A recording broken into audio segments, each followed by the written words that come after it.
அனைவருக்கும் வணக்கம். சுப மாரிமுத்து திருப்பூர்லிருந்து இந்த பதிவு உங்களுக்காக. இன்றைக்கு உத்திரட்டாதி நட்சத்திரத்தை பற்றி இன்னைக்கு நான் உங்களுக்கு சொல்ல போகிறேன். அற்புதமான ஒரு சூட்சமத்தை இன்னைக்கு நான் உங்களுக்கு சொல்ல போகிறேன். இந்த உத்திரட்டாதி நட்சத்திரத்தில் ஒருவர் பிறந்தா அவங்க மீன ராசியில் பிறப்பாங்க. ஒரு ஜாதகத்தை நீங்கள் எடுத்து பார்த்தீங்கன்னா மீன ராசியில் பிறப்பாங்க. அவருடைய தாயுடைய கருவறையில் இருந்து தொப்புள் கொடி அறுக்கும் நேரம் அவங்க சனி திசையில பிறப்பாங்க.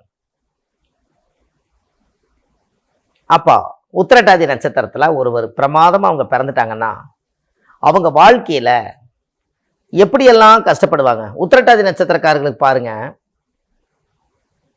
ஒரு தகவலை உத்திரட்டாதி நட்சத்திரக்காரர்கிட்ட சொன்னீங்கன்னா எல்லா இடத்துக்கும் அந்த தகவல் போயிடும். அப்படின்னா பாருங்களேன், அந்த மாதிரி நட்சத்திரம் தான் உத்திரட்டாதி. வாலின்றிய போய் யதார்த்தமா பேசக்கூடிய ஒரே நட்சத்திரம் உத்திரட்டாதி தான். நீங்க அவங்ககிட்ட ஒரு வேலை சொல்லிட்டீங்கன்னா கடைசி வரைக்கும் முடிச்சு கொடுக்க வரைக்கும் அவங்க இருப்பாங்க. உத்திரட்டாதி. இந்த உத்திரட்டாதி நட்சத்திரத்துல பெண்கள் பிறந்தாங்கன்னா பாருங்க, அவங்கள எங்கேயாவது ஒரு விசேஷத்துல தேடினீங்கன்னா அவங்க கிச்சன்ல தான் இருப்பாங்க. ஏன்னா உத்திரட்டாதி சமையல் அறை, வர்றவங்களுக்கெல்லாம் பரிமாறுறது, வயிறார சாப்பாடு கொடுக்கறது, அந்த பரிமாறின பொருள் எல்லாம் எடுத்துக்கொண்டு போய் சுத்தப்படுத்துறது, அவங்களுக்கு அதில் அப்படி ஒரு சந்தோஷம். அதில் வெகுளித்தனமாகவே வாழ்ந்து அவங்களுக்கு என்ன தேவைன்னு அவங்களுக்கு தெரியாமே வாழ்ந்துருவாங்க. வயசு போயிடும். மற்றவங்களுக்கு எல்லாம் ஹெல்பிங் மைண்ட் பண்ணுவாங்க. நிறைய பேருக்கு உதவி செய்வாங்க. இங்கேருந்து 400 கிலோமீட்டர் ராமேஸ்வரம் அப்படின்னா ராமேஸ்வரத்துக்கு போய் நீங்கள் ஒரு முக்கியமான இந்த பொருளை கொண்டு போய் கொடுத்துருவாங்கன்னு சொன்னால் அவ்வளோ தூரமாக அவங்க நினைக்க மாட்டாங்க. கொண்டாங்கன்னு கொண்டு போய் கொடுத்துட்டு வந்துடுவாங்க. அப்போ எவ்வளோ தூரம் விசுவாசமாக இருக்காங்கன்னு பாரு.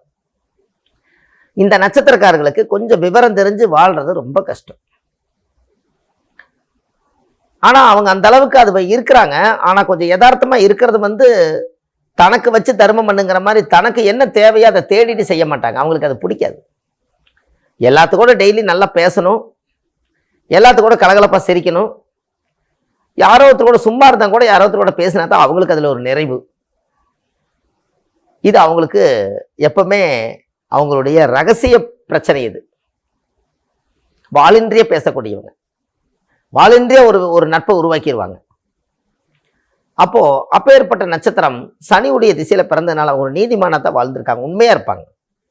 உத்திரட்டாதி ஏன் நான் கிச்சன்னு சொன்னேன்னா, அவங்களுக்கு சமையல் ரொம்ப பிடிக்கும். சமையல் நல்லா டேஸ்டா செய்வாங்க. ஆண்களா இருக்கட்டும் பெண்களா இருக்கட்டும் சமைக்க தெரியும். அவங்களுக்கு சமையல் நல்லா வரும். செய்யறதுக்கு வேணா காலம் அவகாசம் வேணா கொடுத்து வைக்காம இருக்கலாம், ஆனா அவங்களுக்கு செய்ய தெரியும். அப்போ இந்த உத்திரட்டாதி நட்சத்திரத்துல பிறந்திருக்கிறவங்க வாழ்க்கையில 12 ராசியில கடைசி ராசியா மீன ராசி. அவங்ககிட்ட நல்லா இருக்கிறீங்களான்னு கேட்டீங்கன்னா முக்காடு போட்டு அழுவாங்க. அவ்வளவு சுமைகளும் அங்கதான் சேரும். அது மீனம்ங்கிறது கடல் ராசியா, அங்க சேரும். அப்போ அவங்களுடைய மனசுக்குள்ள 1000 வேதனைகளும் சோதனைகள் இருந்தாலும் எல்லாத்தையும் தூக்கி போட்டு மற்றவங்களுக்காகவே உழைக்கக்கூடிய ஒரே நட்சத்திரம் உத்திரட்டாதி. இந்த நட்சத்திரக்காருக்கு யாரை பிடிச்சா, எந்த நட்சத்திரக்கார பிடிச்சா சில காரியங்கள் நடக்குங்கிறது உங்களுக்கு தெரியணும்.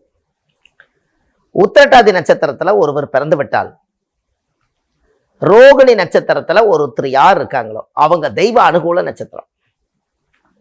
அப்ப இந்த உத்திரட்டாதி நட்சத்திரத்துக்கு ரோகிணி நட்சத்திரத்துக்கு மிகப்பெரிய ஒரு பூர்வ ஜென்ம பந்தம் உண்டு. இந்த ரோகிணி நட்சத்திரக்காரன் நீங்க எங்கேயாவது கூட கூட்டிட்டு போனீங்கன்னா உங்க வாழ்க்கை பிரமாதமா இருக்கும். ஒரு தொழிலா இருக்கட்டும், ஒரு வேலையா இருக்கட்டும், எதுக்கா இருந்தாலும் சரி நீங்க செஞ்சு பாருங்க, உங்களுடைய வாழ்க்கையில ஒரு மிகப்பெரிய மாற்றம் ஏற்படும். இந்த உத்திரட்டாதிக்கு மட்டும் அந்த யோகம் கட்டாயம் உண்டு. ரோகிணி நட்சத்திரத்துல பிறந்திருந்தால் அந்த ரோகிணி நட்சத்திரக்கார ஒரு நட்பு வச்சுக்கணும். எங்க போனீங்கனாலும் அவங்களுடைய உறுதுணை வேணும். தெய்வ அனுகூல நட்சத்திரம் அது. அப்ப இதெல்லாம் உங்களுடைய வாழ்க்கையில நீங்க தெரிஞ்சுக்க வேண்டிய விஷயம் அல்லவா? நீங்க உத்திரட்டாதி நட்சத்திரக்காரு காலையில பசுமாட்டை பார்த்துட்டு போங்க, எல்லா காரியம் நடக்கும். அங்க பாருங்க, ரோகிணி நட்சத்திரம் ரிஷபராசி வருதா, அங்கேயும் மாடு. இங்க உத்திரட்டாதி பசுமாடு தான். ஏன்னா எனத்தோட சேருமா. அப்ப காலையில எந்திரிச்சு பசுமாட்டுக்கு 2 பழம், கொஞ்சம் இல்லாட்டி அருகம்பில்லு. எந்த காரியத்துக்கு போனாலும் பசுமாடு இந்த உலகத்துல எங்க தேடினாலும் கிடைக்கும்.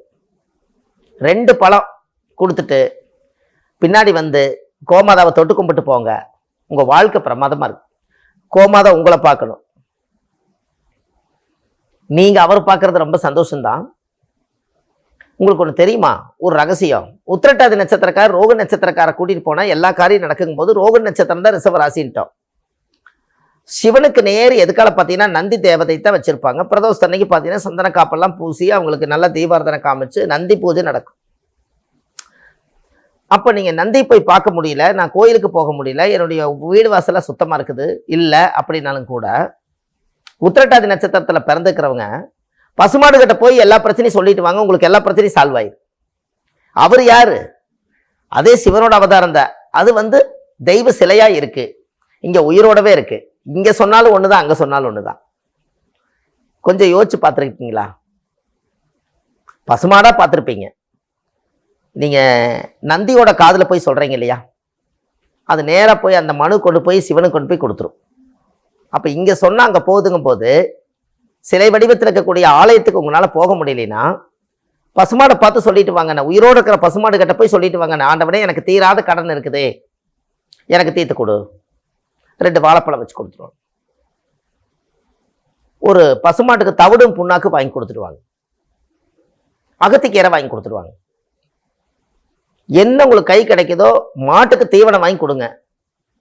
உத்திரட்டாதி நட்சத்திரக்கார வாழ்க்கையில மென்மேல உயர்ந்துருவாங்க. அவங்க வீட்டில் நிறைய திருமண தடைகள், கஷ்டங்கள், பிரச்சனைகள்லாம் இருந்தா உத்திரட்டாதி நட்சத்திரக்காரர் பசுமாடை போய் ஒரு 7 நாள் தொடர்ந்து பார்த்துட்டே வந்தாங்கன்னா அந்த வீட்டில் எல்லா பிரச்சனையும் சால்வ் ஆயிடும்.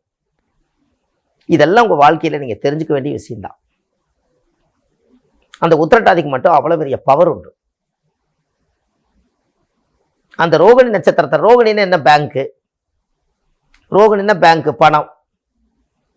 அப்போ உத்திரட்டாதி நட்சத்திரக்காரு பேங்க் அடிக்கடி போயிட்டு வாங்க. செல்லில் நீங்க பணம் அனுப்புறதை விட பேங்க்ல கொண்டு போய் கட்டி ஒரு 100 ரூபாயோ 200 ரூபாயும் கூட போட்டு வாங்க. பேங்க் அடிக்கடி போயிட்டு வாங்க, அங்கே தெய்வ அனுகூலம் உங்களுக்கு வருது அல்லவா. இது எல்லாமே உங்களுக்கு சம்மந்தப்பட்டுதான் இருக்கு. இதெல்லாம் நீங்க செய்யும் போது உங்க வாழ்க்கையில இன்னும் நிறைய மாற்றங்கள் ஏற்படும். தெய்வ சக்தி பொல்லாத சக்தி, நம்பிட்டீங்கன்னா அவ்வளவுதான்.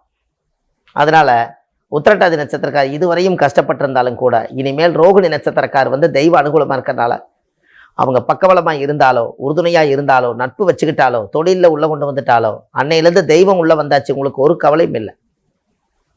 எல்லா பிரச்சனையும் அது பார்த்துக்கும். செக் பண்ணி பாருங்க வாழ்க்கையில. சோதிக்க வேண்டாம், நடக்கும், அவ்வளவுதான். இதெல்லாம் ஒரு அருமையான கருத்துக்கள். இந்த கருத்துக்கள் எல்லாம் உங்களுக்கு ஒரு பெரிய சொத்துக்கள். இது உங்களுக்கு தெரிஞ்சதுனால தானே இனி அதை தேடுறீங்க. இது தெரியாமலே போயிட்டா எப்படி தேடுவீங்க? ஒவ்வொரு விஷயங்களையும் அந்த காலத்துல முன்னோர்கள் இதை வகுத்து வச்சிருக்காங்க. அதனால உங்களுக்கு அது ஒரு சிறப்பம்சத்தை இன்னமும் உங்களுடைய வாழ்க்கையில பெரிய பெரிய மாற்றங்கள் ஏற்படும். வள்ளுவர் வாக்குன்னு யூடியூப் சேனல்ல போய் பாருங்க. ஆன்லைன்லயே நான் ஜாதகம் பார்க்குறேன். நீங்க ஒவ்வொரு கருத்துக்களையும் நீங்க அதுல பார்த்தீங்கனாலே அது முழுசா கிட்டத்தட்ட ஆயிரக்கணக்கான பதிவுகள் அதுல கொடுத்துருக்கேன்.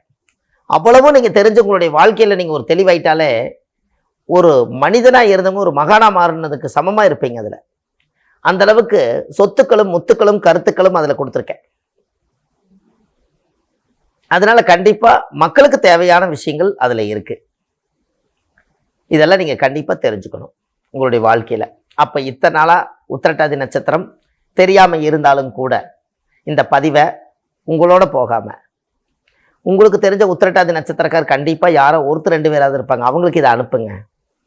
அவங்களும் இந்த பதிவை தெரிஞ்சுக்கிட்டாங்கன்னா ஆஹா பரவாயில்ல, இந்த விஷயம் இன்னைக்கு தான் கிடைச்சிருக்குது, நான் இனிமேல் ரோக நட்சத்திரக்காரன் நானும் போய் கையெடுத்து கும்பிட்டு வர்றேன், இனிமேல் நான் பேங்க்கு போயிட்டு வர்றேன், இனிமேல் நான் பசுமாட்டுக்கு அகத்திக்கீரை வாழைப்பழம் கொடுக்குறேன் அப்படின்னு உங்களால ஒரு புண்ணியம் கிடைக்கும் அல்லவா.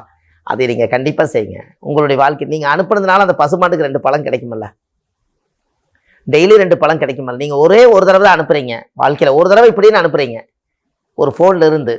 ஆனா எங்கேயோ இருக்கக்கூடிய ஜீவன், கண்ணுக்கு தெரியாம இருக்கிற ஜீவனுக்கு 2 வாழைப்பழம் இல்லாட்டி கொஞ்சம் அகத்திக்கீரை, அது வயிறு நிறையும் அல்லவா. அந்த ஒண்ணுக்காகவாவது இந்த பதிவை நீங்க அனுப்புங்க. ஏன்னா இது மக்களுக்காக கொடுத்த கருத்து தானே, அதுல ஜீவராசிகளும் வாழ்த்துமே. இதெல்லாம் நீங்க தெரிஞ்சு வச்சு உங்களுடைய வாழ்க்கையில மிக பிரம்மாண்டமா வாழ போறீங்க. இந்த பதிவை நீங்க செஞ்சு பாருங்க. நான் இந்த பதிவை கேட்டு நீங்க இந்த பரிகாரத்தை பண்ணுங்க. அன்னையிலிருந்து உங்களுடைய வாழ்வாதாரம் பிரகாசமா இருக்கும். வாழ்க்கையில் நீங்கள் எல்லாம் வந்து நல்லா வாழணும். இந்த நட்சத்திரம் உத்திரட்டாதி நட்சத்திரக்காரில் நீங்கள் நல்லா வாழணும். அதனால் அடுத்த பதிவில் உங்களை நான் சந்திக்கிறேன். வாழ்வது ஒரு முறை, வாழ்த்தட்டும் தலைமுறை. நன்றி, வணக்கம்.